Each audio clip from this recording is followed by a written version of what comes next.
বিশ্লেষণে আপনাদের স্বাগত। আচ্ছা, একটা সাধারণ নির্বাচনী সমীক্ষা কি কখনো আন্তর্জাতিক উত্তেজনার কারণ হতে পারে? জিও নিউজের একটি রিপোর্ট কিন্তু ঠিক সেই দিকেই ইঙ্গিত করছে। বলা হচ্ছে, পশ্চিমবঙ্গের নির্বাচনের বুথ ফেরত সমীক্ষা বা এক্সিট পোলের প্রভাব শুধু আর রাজ্যের সীমানায় আটকে নেই। ভূ রাজনীতি আর স্থানীয় রাজনীতির এমন একটা অদ্ভুত সংমিশ্রণ আমরা আজ নিরপেক্ষভাবে বোঝার চেষ্টা করব। আপনারা হয়তো ভাবছেন, কিভাবে একটা বুথ ফেরত সমীক্ষা সরাসরি সীমান্ত উত্তেজনা বাড়িয়ে তুলছে। ব্যাপারটা বেশ কৌতূহলের, তাই না? একটা দেশের অভ্যন্তরীণ নির্বাচনী পূর্বাভাস, বিশেষ করে যেখানে বিজেপির একটা সম্ভাব্য বড় জয়ের ইঙ্গিত দেয়া হচ্ছে, সেটা কিভাবে রাতারাতি সীমান্তের ওপারে এত বড় প্রতিক্রিয়া সৃষ্টি করছে।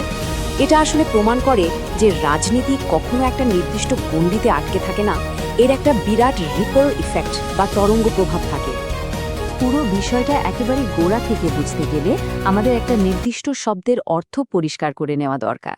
শব্দটি হল অনুপ্রবেশকারী বা ঘুষপ্যাঠিয়ে। এই অঞ্চলের রাজনৈতিক প্রচারণায় শব্দটা বারবার ঘুরে ফিরে এসেছে। রাজনৈতিক আখ্যানে এই শব্দটি দিয়ে মূলত সেই সব ব্যক্তিদের বোঝানো হয় যারা বেআইনিভাবে দেশে প্রবেশ করেছে বলে দাবি করা হয়। এখানে আমরা কোনো পক্ষের হয়ে কথা বলছি না, বরং রিপোর্টটিতে যে দাবিগুলো করা হয়েছে তার ভিত্তিতে এই আতঙ্ক ছড়ানোর পেছনের কারণটা বোঝার চেষ্টা করছি। রিপোর্টটা কিন্তু একটা অদ্ভুত, বলতে গেলে একেবারে নাটকীয় পরিবর্তনের কথা বলছে। বুথ ফেরত সমীক্ষার আগের আর পরের ছবিটা নাকি সম্পূর্ণ আলাদা। আগে অভিযোগ ছিল যে বেআইনিভাবে বসবাসকারীরা অনায়াসেই রাজ্যের নানা সুযোগ সুবিধা ভোগ করছিল, কিন্তু যেই না এক্সিট পোল সামনে এলো, অমনি নাকি চিত্রটা পুরো পাল্টে গেছে। দাবি করা হচ্ছে তাদের মধ্যে এখন তীব্র আতঙ্ক। অনেকেই ভয়ে বাক্স প্যাটরা গুছিয়ে দ্রুত এলাকা ছাড়ার প্রস্তুতি নিচ্ছে বলে রিপোর্টে উঠে এসেছে। আমাদের আলোচনার পরবর্তী অংশ ঢাকার দৃষ্টিভঙ্গি এবং বাংলাদেশ সংসদে উদ্ভূত উদ্বেগ। দেখুন, এই যে স্থানীয় পর্যায়ের একটা আতঙ্ক, এটা কিন্তু আর শুধু ভারতেই সীমাবদ্ধ নেই। এটা সোজা পৌঁছে গেছে সীমান্তের ওপারে, একেবারে আন্তর্জাতিক স্তরে। বাংলাদেশের রংপুরের এনসিপি সাংসদ আক্তার হোসেন সে দেশের সংসদে তার গভীর উদ্বেগ প্রকাশ করেছেন। তার পরিষ্কার কথা, বাংলায় যদি বিজেপি সরকার গঠন করে তবে ঢাকাকে একটা বিশাল শরণার্থী সংকটের মুখে পড়তে হতে পারে। তিনি আশঙ্কা করছেন যে যাদের অবৈধ বলে মনে করা হবে, ভারত সরকার তাদের সীমান্তের ওপারে পাঠাতে শুরু করবে। সাংসদ হোসেন কিন্তু শুধু একটা সাধারণ ভয়ের কথা বলে থেমে থাকেননি। তিনি নির্দিষ্ট ৩টি বড় সংকটের পূর্বাভাস দিয়েছেন। প্রথমত, একটা মানবিক সংকট, কারণ এত বিপুল সংখ্যক মানুষের স্থানান্তর মানেই তো একটা মানবিক বিপর্যয়, তাই না? দ্বিতীয়ত, অর্থনৈতিক সংকট, যা বাংলাদেশের অর্থনীতিতে হঠাৎ করে বিশাল চাপ ফেলবে। আর তৃতীয়ত, একটা বড় শরণার্থী সংকট। বুঝতেই পারছেন, একটা রাজ্যের নির্বাচনের খবর কিভাবে একটা সম্ভাব্য আন্তর্জাতিক সংকটের চেহারা নিচ্ছে। এবার আসা যাক এর মূল কারণে। আমাদের পরের বিষয় নির্বাচনী প্রচারণার বক্তব্য এবং চরম সীমা। এই যে এত ভীতি, এত উত্তেজনা, এটা তো আর শূন্য থেকে হঠাৎ করে গজিয়ে ওঠেনি। জি নিউজের রিপোর্ট বলছে এর শেকড় লুকিয়ে আছে নির্বাচনী প্রচারণার একেবারে শীর্ষস্থানীয় বিজেপি নেতাদের কড়া বার্তায়।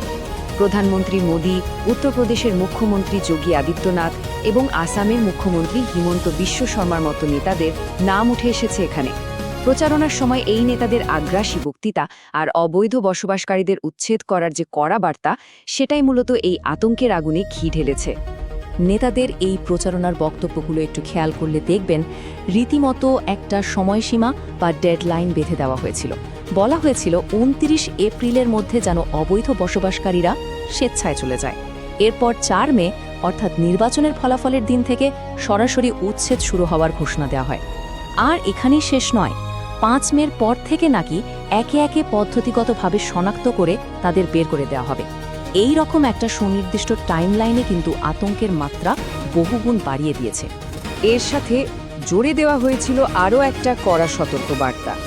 যারা জাল নথিপত্র বা ফেক ডকুমেন্টস নিয়ে বসবাস করছে বলে অভিযোগ, তাদের একেবারে স্পষ্টভাবে জানিয়ে দেওয়া হয় যে রাজ্যের বর্তমান শাসক দল মানে তৃণমূল কংগ্রেস তাদের এই অপসারণের হাত থেকে কিন্তু বাঁচাতে পারবে না। অর্থাৎ স্থানীয় প্রশাসনের সাহায্যে পার পেয়ে যাওয়ার আর কোনো আশাই যে নেই, সেই বার্তাটা খুব স্পষ্টভাবেই দেওয়া হয়েছিল। আর দিন শেষে এই পুরো বিষয়টা এসে দাঁড়াচ্ছে শুধু একটা সংখ্যার উপর।